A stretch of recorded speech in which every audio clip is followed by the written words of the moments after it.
నేడు కృష్ణా జిల్లాలో వైఎస్ జగన్ పర్యటన, మోంతా తుఫానుతో దెబ్బతిన్న పంట పొలాల పరిశీలన. తాడేపల్లిలో వైఎస్ఆర్సీపీ నియోజకవర్గ డిజిటల్ మేనేజర్లకు వర్క్షాప్, పార్టీ కార్యక్రమాలను విస్తృతంగా డిజిటల్ ప్లాట్ఫామ్ పైకి తేవాలన్న సజ్జల. పెను విషాదం మిగిల్చిన మీర్జాగూడ దుర్ఘటన, ఒకే కుటుంబంలో ముగ్గురు అక్కా చెల్లెళ్లు మృతి. మిర్జాగూడ ఘోర ప్రమాదంపై ప్రముఖుల దిగ్భ్రాంతి, హృదయాలను కలిచివేసేలా ఘటన ఉందని తీవ్ర విచారం.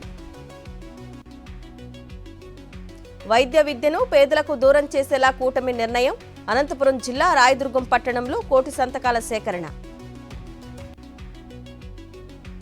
వైద్యం ప్రభుత్వం ఆధీనంలో ఉంటేనే పేదలు సామాన్యులకు మేలు, ప్రైవేటీకరణను రద్దు చేసుకోవాలన్న భీమిలి వైఎస్ఆర్సీపీ ఇన్ఛార్జ్ మజ్జి శ్రీనివాసరావు. తిరుపతి కలెక్టరేట్ ఎదుట పెట్రోల్ పోసుకొని ఇద్దరి ఆత్మహత్యాయత్నం, భూ వివాదాల్లో కూటమి అరాచకాలకు అదుపు లేకుండా పోతోందన్న బాధితులు. నంద్యాల జిల్లా కలెక్టర్ కార్యాలయం వద్ద రైతుల ఆందోళన, కౌలు రైతుల సమస్యలు పరిష్కరించాలంటూ నిరసన. కూటమి హయాంలో దళితులకు రక్షణ లేకుండా పోతుందన్న నేతలు, అనంతపురం కలెక్టరేట్లో ఎస్సీ ఎస్టీ సంఘాల ఆందోళన. పెండింగ్ బిల్లులు చెల్లించాలని విజయనగరంలో కాంట్రాక్టర్ల ఆందోళన, 2 ఏళ్లుగా బిల్లులు చెల్లించకపోవడంపై మున్సిపల్ కార్యాలయం ఎదుట నిరసన.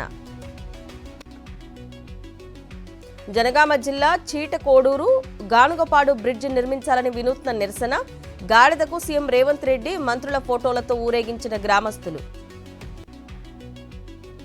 నల్గొండ జిల్లా మిర్యాలగూడ ఎమ్మెల్యే క్యాంపు కార్యాలయం ఎదుట విద్యార్థుల ధర్నా, స్కాలర్షిప్లు, ఫీజు రియంబర్స్మెంట్ బకాయిలు విడుదల చేయాలని డిమాండ్. కరీంనగర్ జిల్లాలో రోడ్డెక్కిన కళాశాలల యాజమాన్యాలు, విద్యార్థులు, ఫీజు రియంబర్స్మెంట్ బకాయిలు విడుదల చేయాలని డిమాండ్. సిద్దిపేట జిల్లా తొగుట పిఎస్ పరిధిలో రిలయన్స్ టవర్ బ్యాటరీలు మాయం, 11 మంది నిందితులను అరెస్టు చేసి రిమాండ్కు తరలించిన పోలీసులు.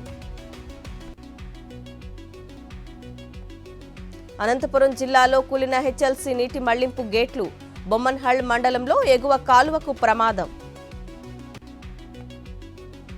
జైపూర్లో ఘోర రోడ్డు ప్రమాదంలో 19కి చేరిన మృతులు, కార్లు స్కూటీలను ఢీకొడుతూ దూసుకెళ్లిన టిప్పర్ లారీ.